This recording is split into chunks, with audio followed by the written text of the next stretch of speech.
Rebrík do neba vznikal 5 rokov. Reč je o novom filme, ktorý zachytáva život Mariána Kufu. On sám ho označil za svoje zrkadlo. Priznáva v ňom svoje slabosti a chyby, ale aj to, čo má rád a kde sa cíti slobodný. Dokument, ktorý bol uvedený na tohtoročnom filmovom festivale v Karlových Varoch, si už mohli pozrieť aj kežmarčania. Režisérka nového dokumentu Jana Ševčíková pricestovala z Prahy do Kežmarku, aby tu divákom predstavila snímku o živote žakovského farára Mariána Kufu a jeho zverencov z Inštitútu Krista Veľkňaza. Poprvé jsem o něm četla v Mladé frontě a protože jsem byla na prázdninách na Slovensku ten rok, tak jsem si říkala, že bych ho mohla navštívit a společně jsme teda s rodinou přijeli do Žakovec. Potom sa vrátila, nasledovali rozhovory, spoznávanie ľudí v zariadení. V tzv. Prístave tam svoje miesto našli bezdomovci, narkomani, alkoholici, opustení. Pán Boh dáva šancu každému. Ja som si vás nevybral ani jedného.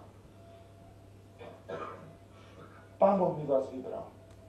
Dostal som vás do daru.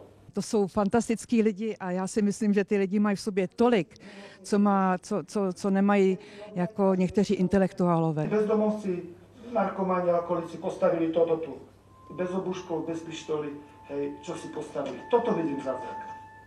Já jsem se rozhodla od začátku, že vlastně budeme ty lidi sledovat, když odejdou, tak jsme, já nevím, je hledali po nádraží, hledali jsme je po hospodách, hledali jsme je v parku. Film tak mapuje kroky viacerých z nich v inštitúte, ale aj po odchode z neho. Prostredníctvom nich režisérka vedie diváka k poznávaniu osobnej filozofie Mariána Kufu.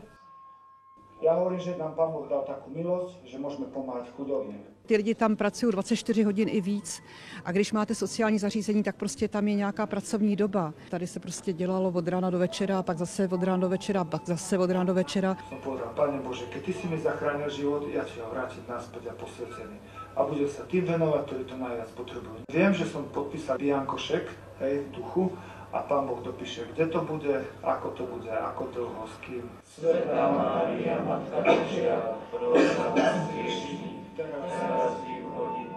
Tady je to srdce, tady je prostě ta láska, tady je hlavně, tady je prostě víra a tu víru ta se nedá naklonovat, ta se nedá prostě z toho udělat 10 zařízení. To je všechno, co můžu říct. Žakovce bez víry by prostě nebyly.